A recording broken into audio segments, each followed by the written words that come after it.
Welcome back to my channel Payel's kitchen. আজকে আমি তোমাদেরকে এই ভিডিওতে থানকুনি পাতার শুক্তো করে দেখাবো, যেটি হজম শক্তি বাড়াতে এছাড়াও পেটের সমস্যা দূর করতে দারুণ কার্যকরী। তাহলে চলো শুরু করি। প্রথমেই থানকুনি পাতা কেটে নিয়েছি, আর কাঁচকলা, পেঁপে, রাঙা আলু ছোট ছোট পাতলা করে কেটে নিয়েছি।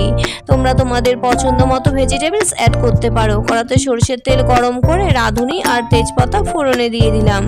একটু নেড়ে চেড়ে কেটে রাখা ভেজিটেবলস আর থানকুনি পাতা দিয়ে আবারও একটু নেড়ে চেড়ে নিচ্ছি। এখন স্বাদ মতো নুন, কালারের জন্য হলুদ আর অল্প একটু আদা গুঁড়ো দিয়ে সব কিছুকে হালকা করে ভেজে নিচ্ছি।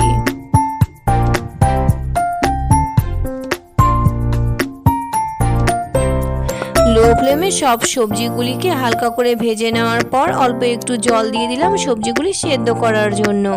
এখন ঢাকা দিয়ে লো ফ্লেমে 5-6 মিনিটের জন্য সবজিগুলিকে সেদ্ধ করে নিচ্ছি। 5-6 মিনিট পর ঢাকা খুলে নিয়েছি। এখন সব কিছুকে আবারও একটু নেড়ে চেড়ে নিচ্ছি।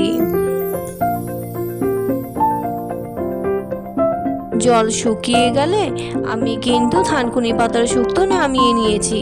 তোমরা যদি একটু ঝোল ঝোল রাখতে চাও তাহলে কিন্তু তাও রাখতে পারো। তাহলে বন্ধুরা, আমার আজকের এই হেলদি রেসিপি তোমাদের কেমন লাগলো অবশ্যই কমেন্ট করে জানিও। ভালো লাগলে এই ভিডিওতে একটি লাইক করে দিও, আর রিলেটিভদের সাথে শেয়ার করতে কিন্তু ভুলে যেও না। আমার নতুন নতুন রেসিপির আপডেট পাওয়ার জন্য এক্ষুনি আমার চ্যানেলটিকে সাবস্ক্রাইব করে নাও। আজকের মতো এই পর্যন্তই, আবারও আসছি নতুন কোনো রেসিপি নিয়ে। ততক্ষণ পর্যন্ত সবাই সুস্থ থেকো, ভালো থেকো, টাটা।